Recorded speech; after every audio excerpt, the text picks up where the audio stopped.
Kasama na po natin sa linya ngayon Ambassador Jose Manuel Baves Romualdez. Magandang umaga po, Ambassador.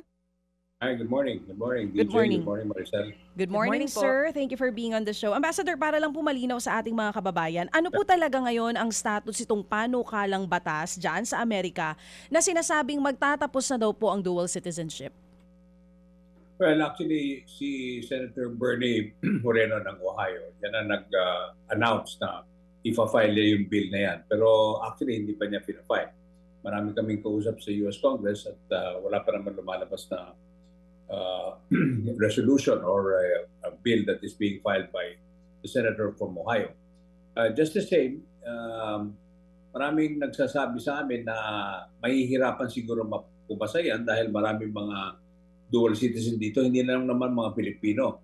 Meron mga British American, meron mga European Americans or Canadian Americans, meron din mga Israeli Americans. Maraming Israeli Americans actually na dual citizen. So baka mahirapan na pumasa yung bill na yan. Oo. So, ito po bang panukalang batas sa ito? Saan to galing? Anong hugot ng senador na gustong mag-file nitong panukalang batas sa ito tungkol sa dual citizenship? Well, he's Republican ito si Senator Moreno. So, siguro tingin namin, siyempre marami nga ngayon mga gumagawa ng bagong rule sa immigration at siguro pinapasok niya ito as one of those na iibahin na yung immigration laws at immigration rule dito sa Amerika. Just the same, itong bill na ito ay in the 1950s hindi na pumasa yan dahil yung Supreme Court mismo ng United States ay tinurn down yung that you cannot be a dual citizen. Sabi nyo nga po kanina, sa ngayon hindi pa naman niya ifina-file, pero para lang po sa kaalaman din namin dito no sa Pilipinas na hindi masyadong pamilyar kung gaano kahaba yung timeline, hindi pa natin sure kung papasa siya, pero just in case ma-file po ito, ah, gaano katagal kung sakali man na umayon at pagkasunduan nila na talagang maisabatas ito, gaano katagal for it to take effect and to be a law? Well, definitely it will take at least a minimum of 6 months to 1 year before this bill. Kasi yan, that the filing will be done. Of course, there will be a lot of debate in the US Congress. And then it will be the Senate that will be, the Senate, of course, will pass it, but it has to go down to the US Congress for resolution, or at the same time, debates will be done in the US Congress. So depende yan kung where the wind blows. Alam mo, next year is a mid-year elections dito sa Amerika. So most likely, maraming hindi sila, they will play politics dahil maraming mga dual citizen sa kanilang mga distrito. So most likely, ang aming estimate, kung sakali man, it will take at least a year. At meron rin maraming mga grupo dito that will obviously file in the Supreme Court a bill, or they will file in the Supreme Court na itigil itong dahil maraming ang dual citizen, hindi lang nga mga Pilipino. Oo. Ambassador, binanggit nyo rin po na kinikilala ng US Supreme Court yung visa ng dual citizenship. So, nagbibigay na po ba yan ng legal protection para sa mga dual citizens natin na nandiyan po ngayon sa Amerika? Does that mean na hindi talaga basta-basta maipagbabawal ang dual citizenship? Yung Supreme Court decision na yun? It has to be a law that will have to be passed to change that. Ngayon, ang aming lang mga concern sa ating mga kababayan is that they should not be too quick into renouncing their Filipino citizenship, dahil ang ating batas ay pag i-renounce mo yung Filipino citizenship mo, hindi ka na makakabalik. In other words, once you renounce it, forever na yon. Oh, there's no turning back. Batas. Yeah, there's no turning back. So, it's best to just wait and see kung anong mangyari. Ngayon, yung mga gusto mag-dual citizen, pwede naman sila to go ahead with it dahil it's always an advantage to have dual citizenship. But nonetheless, if they want to wait and see, then they can just wait it out for a while until it is sure that this bill will either pass or not pass. Pero nung pumutok tong balitang to, Ambassador, meron na po bang mga Filipino-Americans ang lumapit sa inyo at medyo nangangamba talaga? And wanted to renounce yung pagka-Filipino o pagka-Pinoy nila dahil po dito sa issue na ito? Well, yes, of course. Maraming sa ating mga kababayan that are concerned about it dahil dito na sila nakatira. Of course, kung wala silang American citizenship, hindi sila pwede matira dito sa Amerika. Lalo na ngayon na mahigpit sila, even yung mga green card holders, hinihigpitan na ngayon dito that you have to really be here for at least more than 180 days. So, it is normal for them. Kaya that's why we had to come out with that advisory coming from the embassy na there is still no law, but at the same time, we're watching over that. We're Ambassador, Ambassador, si Maricel po ito. Sir, gaano Yes. po ba kadami ang mga Filipino-American na dual citizens dyan po sa US? We don't have the exact number, pero we over a million. We have over a million Filipino dual citizens here in the United States right now. And I don't know, sir, kung naglabas na po ba ng statement si President Trump about this bill, ito pong planong panukala? No, we have not received anything from the White House about this. As far as we know, it was just si Senator Moreno lang of Ohio. And so far, mukhang wala namang ganong kalaking support. Well, like I said, Oo. hindi lang naman ang Pilipino ang matatamaan yung bill na yan kung pumasaya. Kasi maraming ibang mga dual citizen dito. Sinabi ko nga doon sa isang kausap namin na in fact the First Lady, si Mrs. Melania Trump and her son Baron Trump, they're dual citizens of Slovenia and the United States.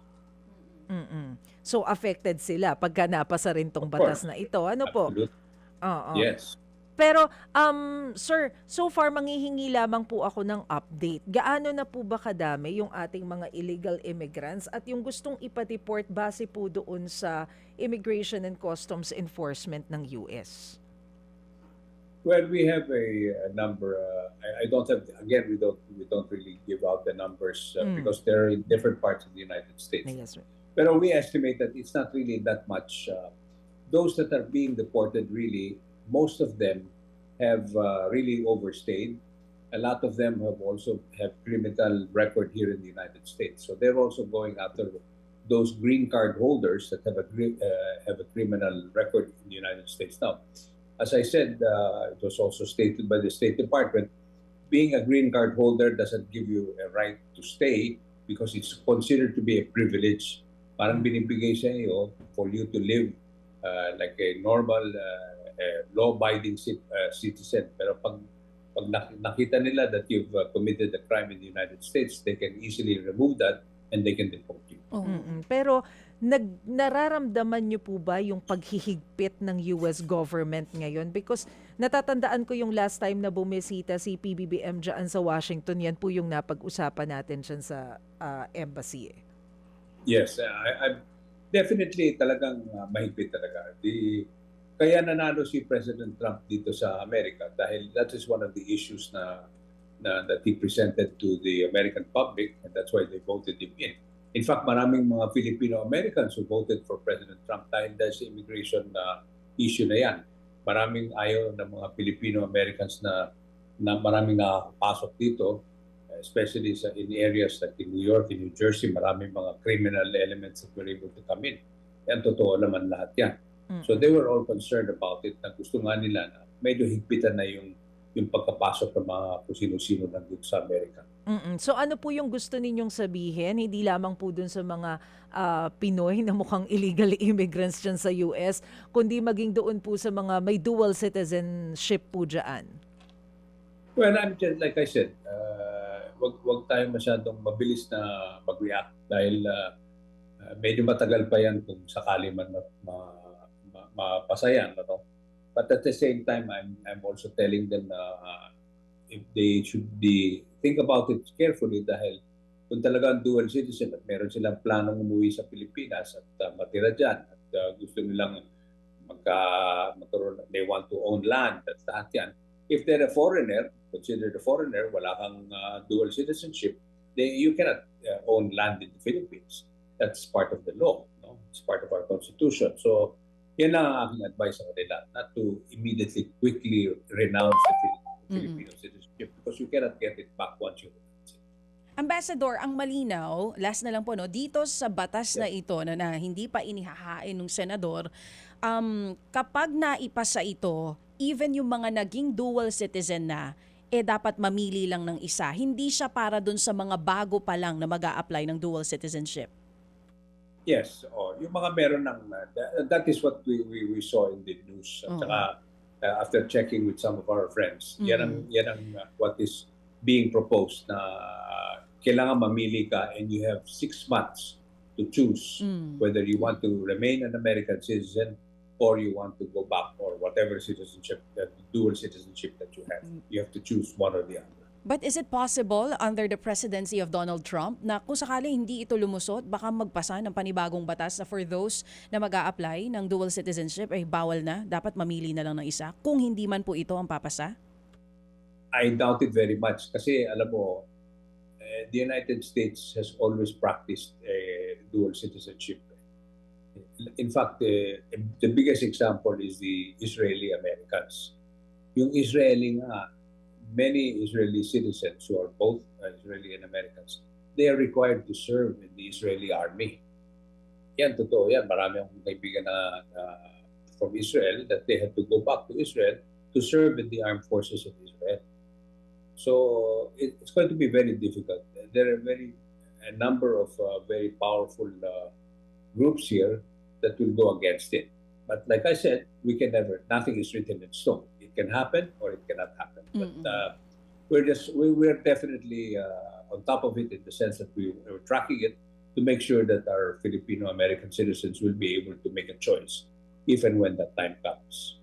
Yun, at least malinaw na Oo, ngayon. sorry. Oo. Ambassador, pahabol lamang po, ibang topic. Baka lang po meron tayong update tungkol po doon sa US tariff kasi yung last time na balita namin parang 3 ASEAN countries ba yung nabigyan nila ng exemption on particular products. I don't know, baka lang po meron po kayong balita kung may update na po doon sa ating negotiation. No, yes, meron tayong mga exemption. Kasama tayo doon sa executive order na pinirmahan ni President Trump last September na maraming mga products now that we're exporting to the United States that's now exempted from tariff, lalo na yung mga agricultural products. Pero marami pa rin we're still working on a number of things that we're working with the Department of Commerce at saka yung USTR or US Trade Representative dito. At ang ating mga negotiators are continuous yung kanilang interaction with them and trying to see how we can work out a more equitable tingin natin that will be acceptable to both our countries. We're hoping to be able to do all of this dahil next year tayo ang chair ng ASEAN. So sana kung sakali man pumunta si President Trump sa ASEAN Summit dyan sa Pilipinas, we will be able to come out with some kind of an agreement on the tariff and many other things that we're working on with the United States. All right. Sige po, on that note, maraming salamat po sa inyo, Ambassador Babes Romualdez. Maraming salamat din at kumustahin mo na lang ako kay Ted Pailon, kaibigan ko yan si Ted. Sige po, At, Ambassador. Sana bumalik siya sa Congress, sabihin mo. Baka sa US Congress na, hindi na dito sa Philippine Congress. Sa Pilipinas. Nag-congressman siya noon eh. Yes po, yes po. Balik siya. Kailangan natin honest man like Ted Pailon. Oo. Salamat po, Ambassador. Ngayon po kasi busy siya, nagbabalot ng regalo natin. Christmas na kasi. Oo, baka bukas nandito na yun. Oo. Merry Christmas po, Ambassador. Kumusta niyo po Okay, kami Merry sa mga Christmas Pilipino dyan? Salamat po. Okay, maraming salamat. Okay, thank you. Maraming salamat, Philippine Ambassador to the US, Ambassador Jose Manuel Babes Romualdez. Mga kapatid, brothers and sisters, saan ka pa? Dito na tayo sa totoo.